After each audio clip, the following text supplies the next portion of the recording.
Yep. All right. Good morning, everyone. Hello. So, as Dr. Christie said, I'm Mrs. M.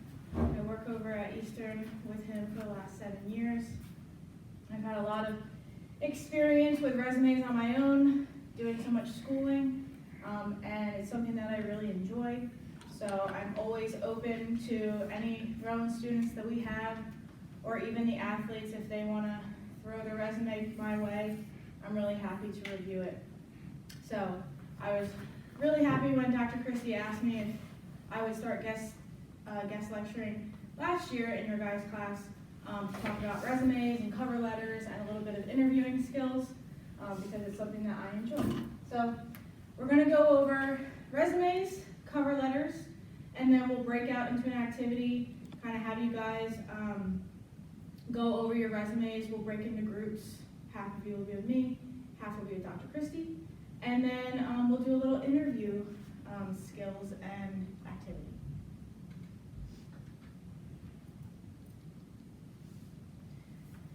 Okay, so when we look at resume types, there's 2 types mainly, and you guys are all going to aim for the first type, the reverse chronological resume. So that's all that that you handed in this first round. That's going to be your typical situation when you are handing in a resume for a job that you went to school for. Okay, so the second type is going to be a functional resume. And that's more so like if you are in the working world and you're looking to make a change in careers, instead of focusing on your work history, you're going to focus more on your skills and your abilities to kind of gear yourself towards this new position that you're trying to achieve. So it would be like a teaching position if you're coming from athletic training, or like a management role, and you would touch on those qualities.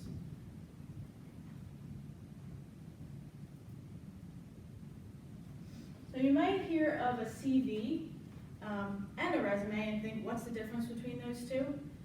So a CV, or curriculum vitae, is kind of your life story. So for you guys just graduating, taking your first job, a resume is going to be more suited for you versus Dr. Christie, who's had over 30 years of experience. He's done professional talks, he's done research papers, written chapters in textbooks. That's going to be more for him. So that's multiple layers, multiple pages, and it's really later on in your career. I would say I'm starting to build my CV just now after being 10 years certified.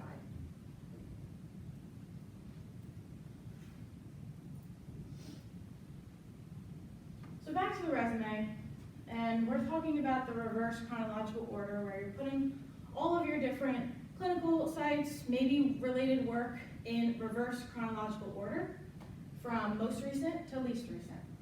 So we want to include our education, so Rowan University, if you attended any other colleges and got any other degrees, all your degrees that you received, the date, and I know you guys are all working on your research, so that's part of your master's program. I would definitely include that, and I would put your title on there in italics.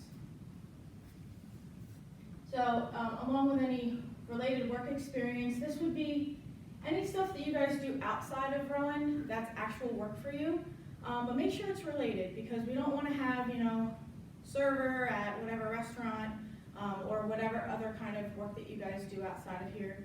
If it's unrelated to athletic training or whatever job you're trying to take after graduation, leave it off.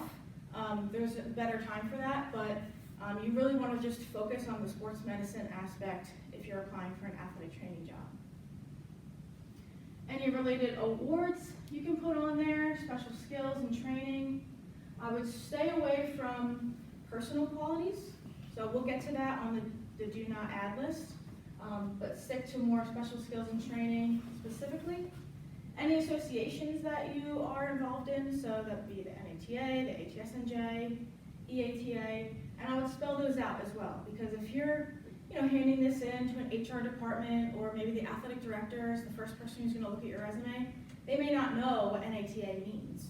Of course, their athletic trainer is going to know, but you have to think that you're presenting this to the general public. So spell out all those organizations so that way they can easily look it up, or just ask their athletic trainer about it.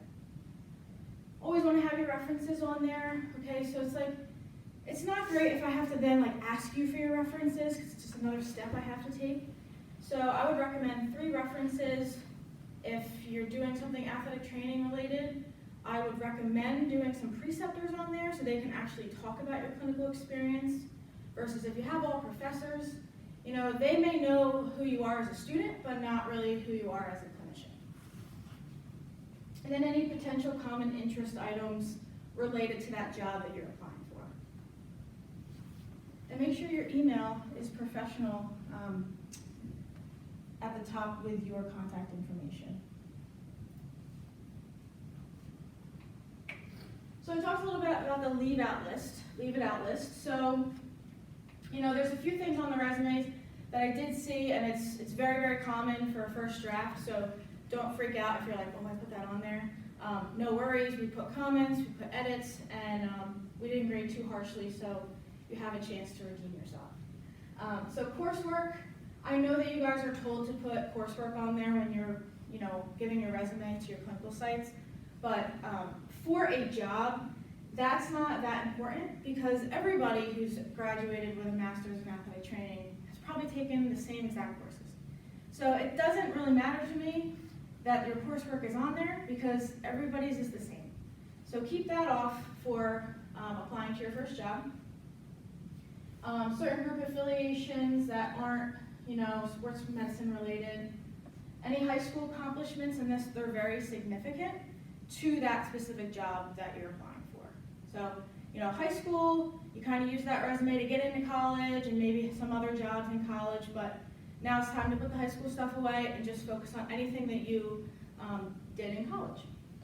Any personal information like your age, your health status, religion, politics, keep that off. Same goes for like a headshot. I prefer not to even know what you look like until you walk in the door after I selected you from your resume alone. And then GPA is kind of a touchy thing. I was actually speaking to my professor in my class at Temple about this, and she said if it's over a 3.5, you could probably put it on there. Anything less, keep it off. Personally, I don't really consider GPA something that is going to get you the job or not, because I think you can do really well as a student and it could not correlate well as a clinician, or vice versa. You could be a stellar clinician but not be that great in the classroom. So that happens all the time. They're different skills. So I don't look too much into GPA. So if you have a really, really high GPA, you want to show that off, go ahead. But if your GPA is not as high, don't worry about it. It's not even something that I'm even considering.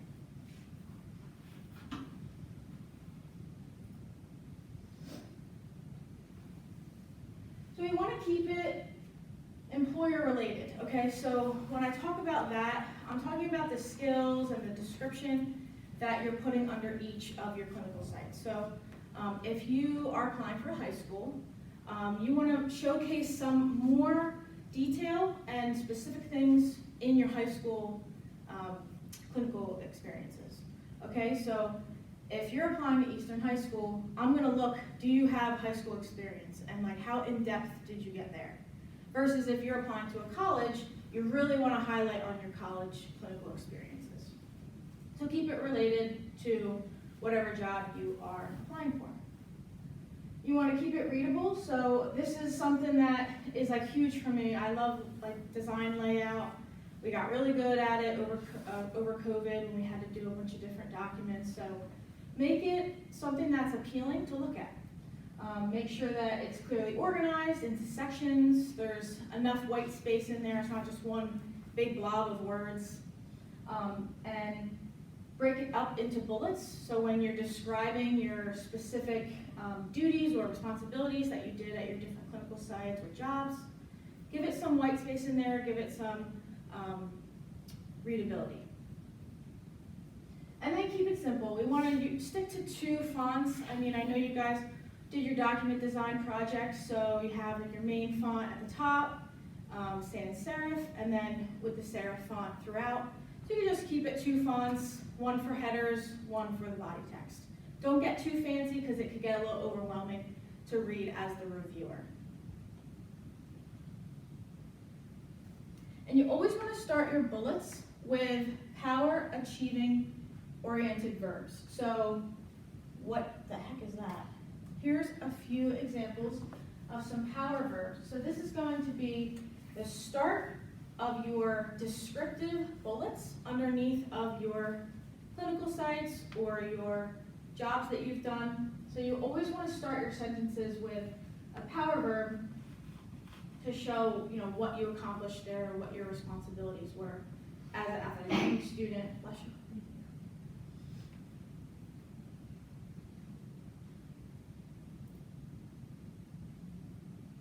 So you want to be specific in your resume. So you want to quantify your duties, your activities, and your accomplishments throughout your resume. So if you take a look at these 3 different examples, the first one provided athletic training services for a large sports program. We did see that quite often with the resumes. That's okay. It's a good starting point, but we can get more specific and we can get more detailed with this. So this is very vague. Everyone does that at the clinical site. They're going to provide athletic training services. Of course, that's what you're there for. But let's be a little bit more specific, saying I provided athletic training services for over 500 athletes in 22 men's and women's intercollegiate sports programs. That's very specific, and if someone's trying to hire you from a college, they're going to say, wow, okay, they have experience working with a large load of athletes and a lot of sports teams, so there was a lot going on, and they could probably handle the similar size that we have here at our university. Even more specific with quantifying an accomplishment, you could say that you implemented an injury prevention program that resulted in a 30% reduction of acute and overuse knee injuries in the first year. So that goes from just pulling some documentation, just pulling some records, and then you can display that you had a hand in that. And it's also a good talking point too in your interview. They can say, oh, you said that you implemented an injury prevention program. Can you tell me about that? So if you say something on your resume, and I'll talk about this a little later, make sure that's something you actually did, because if they ask you anything on your resume, you have to be ready to talk about it and elaborate.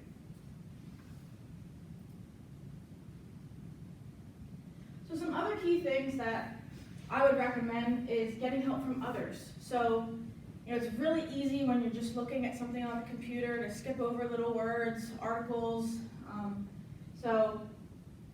miss things or have common errors. Make sure you proofread, make sure you get someone else to proofread. And like I said, be honest. Anything that you say on your resume is now a reflection of you and what you've done. So you always need to be ready to elaborate on that and keep it current. So you guys are just in the peak of graduating, and you probably are doing a lot of different clinical sites, I know, each semester. So it's like if you have to now at the very end of your time here at Rowan have to put all of it together, that could be really overwhelming, because you could think back, what did I do at that clinical site? So if you can, I know you have a lot of work on your plate, but if you can, try to work on it each semester at the end or even during your clinical rotation, and that way you don't have to look back and remember all the specific things you did at each of your clinical sites. Try to work on it as you go. Whenever I give a new presentation or I even starting my doctorate, I try to keep it updated, that way I don't forget about it, or it's like crunch time, I'm trying to apply for this, and now I have to go back and update my resume. It's kind of a pain.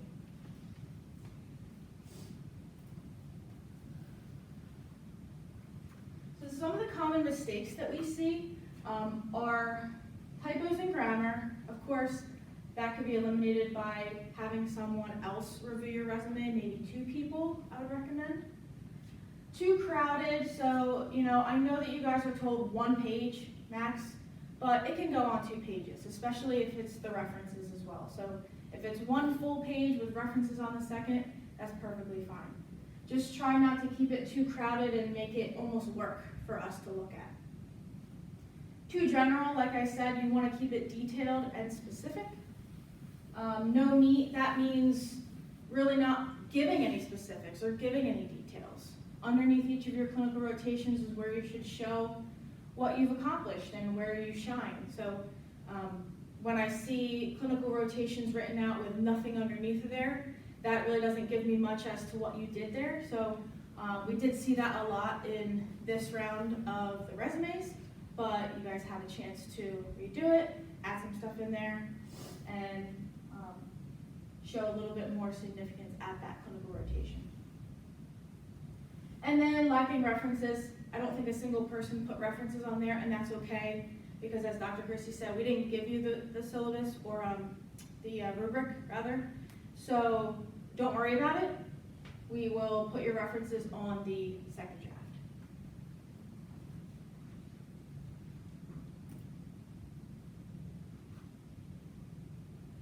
So for after graduation, this is the important time to put your credentials on your resume at the very top, right after your name.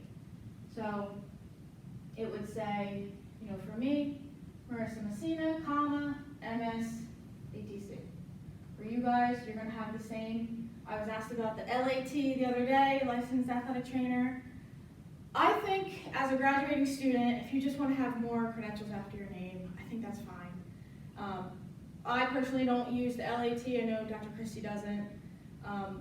If you're in the working world and you got hired, you are licensed. So if you wanna put LAT on your very first resume, applying to your very first job, I think that's fine. So you guys would put, you know, your name, MS, LAT, ATC. And then also don't forget your certification. So you worked hard for that BOC number, so put it on there. You know, you want to make sure that the person that's reviewing knows that you're BOC certified. They don't want to have to ask, did you pass the BOC? So put your BOC number on there, put your license number on there, whichever state that you get licensed in, or if you want to put, if you get licensed in multiple states, you can put them on there.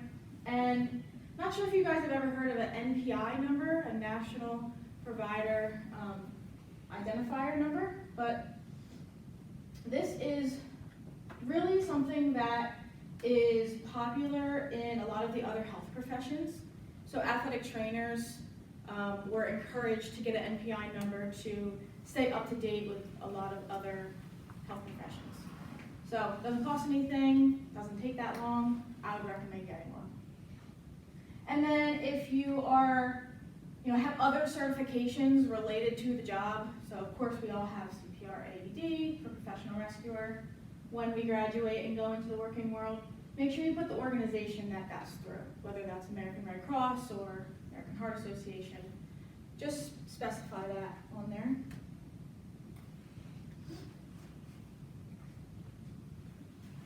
All right, so that's the gist of resumes. So I'm going to move on now to cover letter. A little bit on cover letters. Was there any questions on the resume or anything that we covered on the resume? Okay. So switching gears to a cover letter, which I think should always accompany a resume when you are applying to a job.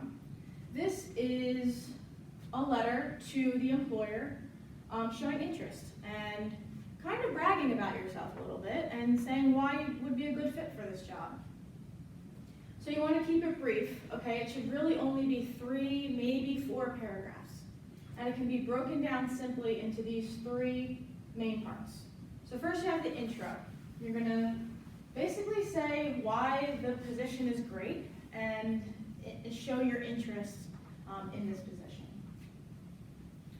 Then you're going to brag a little. Like I said, you are going to highlight why you're the best person to take this job. This is where you can put all of your personal qualities. You can tie some things that you had from your resume that maybe I told you to take out. You could put this now in this part. And this is where you're going to showcase yourself. They're going to ask you questions in the interview based on this.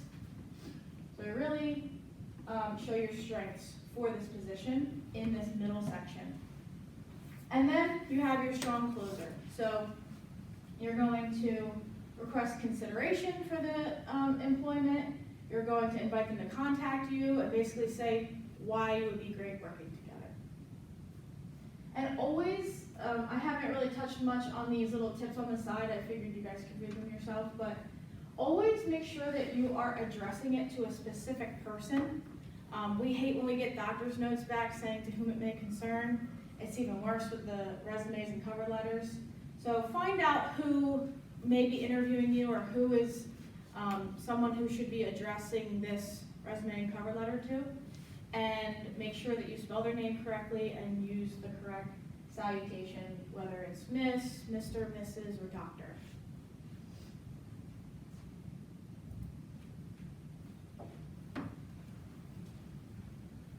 So I just wanted to show you an example of the two different types of resumes that I mentioned before. So the one on the left is what all of you handed in. It's what I expect from you. It's what you're going to be using for your first job if you're going for athletic training or something else related to sports medicine. So you're going to have your work experience or your clinical experience for you guys in reverse chronological order. And you're going to have your power verbs underneath, as you can see, as the bulk of your information on your resume. Versus the functional resume on the right.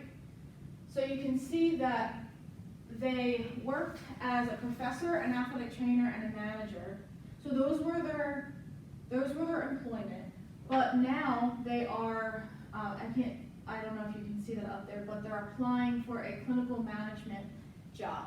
So not really anything they've ever done before, but they have skills from their other jobs that they can apply now to this job.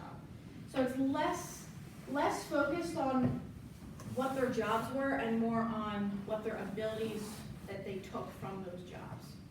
This is also good if you have a gap in your employment and it's not like, oh, what were you doing for 5 years? So it's less highlighting their employment.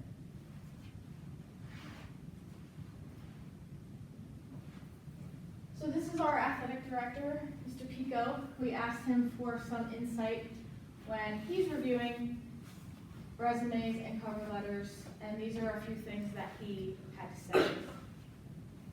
Highlight your experiences that match the job you're applying for. As I said, we're a large public high school. If you had a clinical rotation at a large public high school, I'm gonna pretty much hone in on that part of your resume and probably ask you a lot about that in the interview.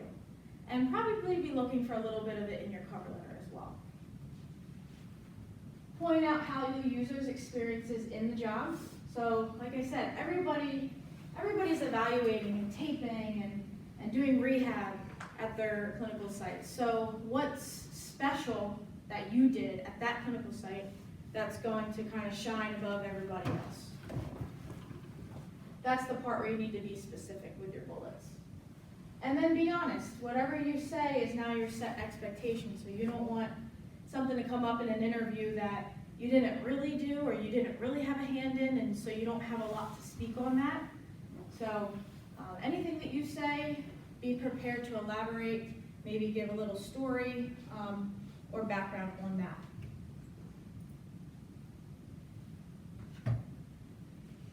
So this was one of our own students, John Burlingame, a few years ago. He was gracious enough to let me tear apart his resume and then put it up here. So this was his before. I kind of went through it, gave him some comments. He had a few things that I would say is on the leave it out list. So his courses at the top, I X'd that out. He had his GPA, which was over a 3.5, but again, doesn't really matter to me. He was very strong clinically, so even if that's not the highest GPA in the class, I think that your clinical skills are separate from your classwork and your GPA. So don't be afraid to take that off if it's not something that you feel very confident about. He had some bullets on there, but they all started with the same verb, so accumulated, kind of had the same structure throughout, so accumulated over 500 hours, working under direct supervision of a preceptor, like, okay, everybody does that. So I asked him to please be a little bit more specific to that site and what you learned, maybe add 2 or 3 bullets versus just 1. And then at the bottom here, he's got some high school awards, varsity baseball captain, athletic training student aid club. You know, those are okay, National Honor Society, like those are great, and I'm so proud of him for doing all that in high school. But they're not really related to, he did take a job at Immaculata University, so those are not really related to what you're applying for. So I would take them off, you know, and maybe leave space for the 2 or 3 bullets that I would rather see on there. And then his references, he would put on a second page since he didn't include them on this one. No point in trying to clutter it, jamming those references in there, add it to the second page is perfectly fine. And then after our edits and after our talk, this is what he came up with. So a lot cleaner, doesn't have that big mass of classes at the top with all the writing. He made his bullets more specific, as you can see. 2 bullets under each with starting with different power verbs for each. It was really great. And he had some of his high school achievements removed, not all, because he felt like they were good talking points for an interview that he could touch on and maybe relate it back to athletic training and the job he's applying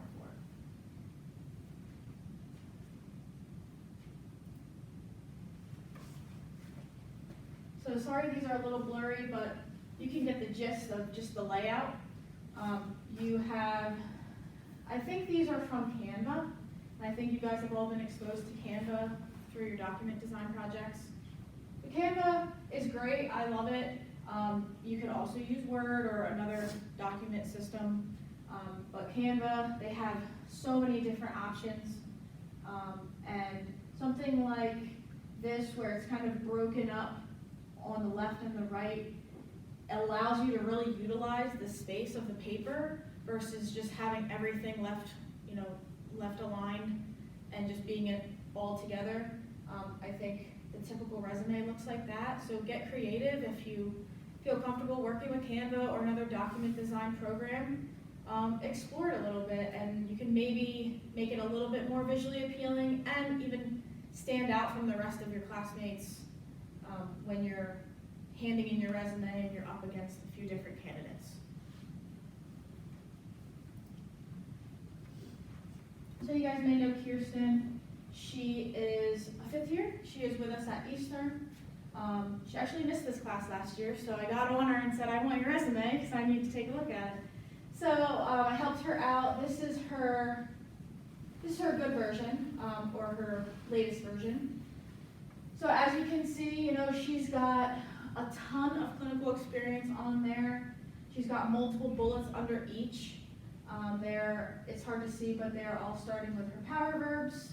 She's got her contact information nice and neat right at the top, so that I can contact her if needed. The only suggestion I still had for her, and I said we're still going to work on this, but I want to take it for this class, is this big white space at the bottom. So I would rather her give a little more space on the first page to then fill this second page, because I don't love how there's a big white space at the bottom. I'd rather have it fill the two pages than go half a page. So I think she has plenty of meat in her resume that she could bring some on the first page over to the second page.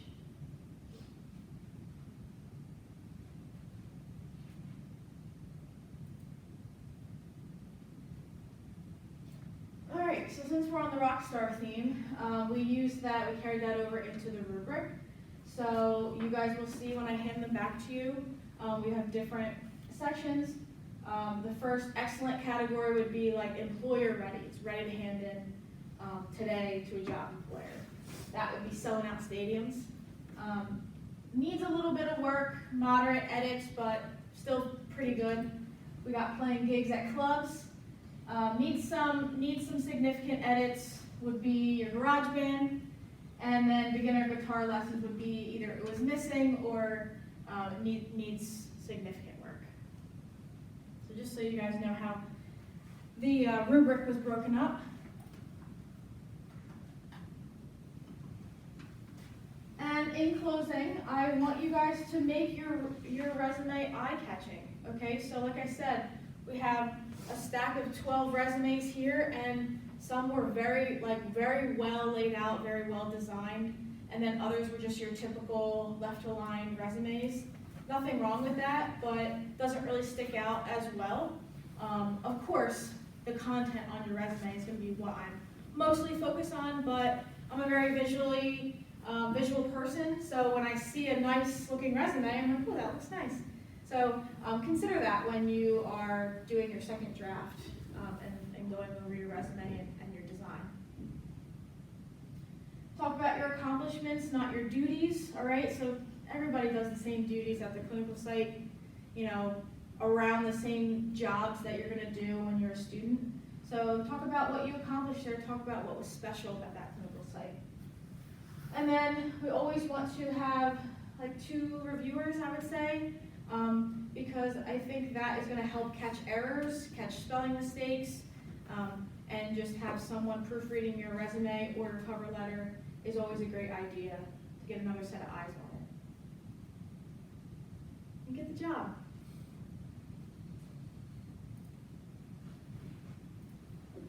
All right, so any questions on resume, cover letter, the 2 types of resumes, the CV, anything?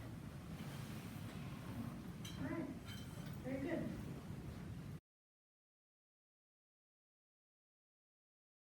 All right, so I thought that Maya's resume was really well done. As you can see, it's pretty appealing to look at. It's broken into the different sections with her headers at the top. She has nice font size.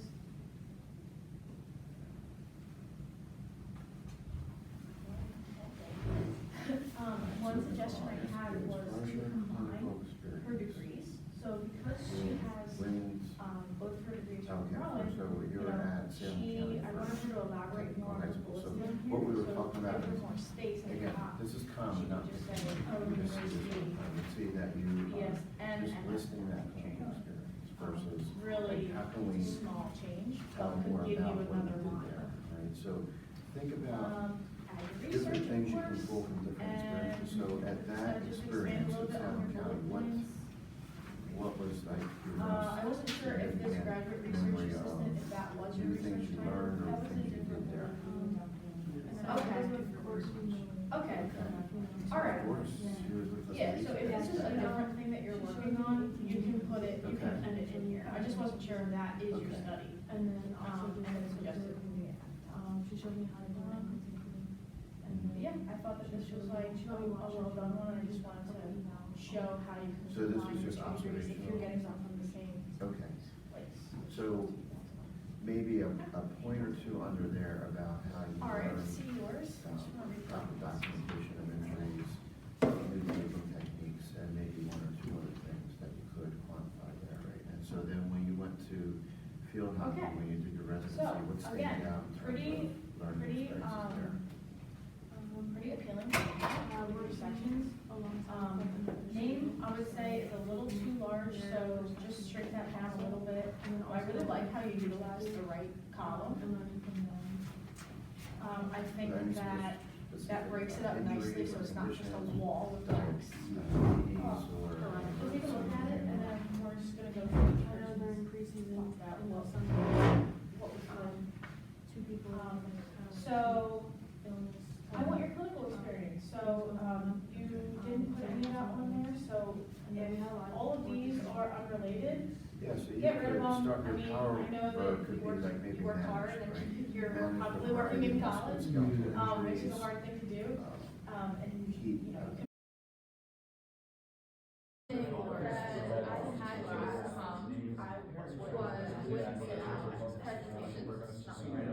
I'm not the best at public speaking, and I generally get very nervous beforehand, so I would practice as much as I can, and then throughout it, I would encourage myself to slow down, to look at the audience, and that I always try my best, and then I will shoot myself.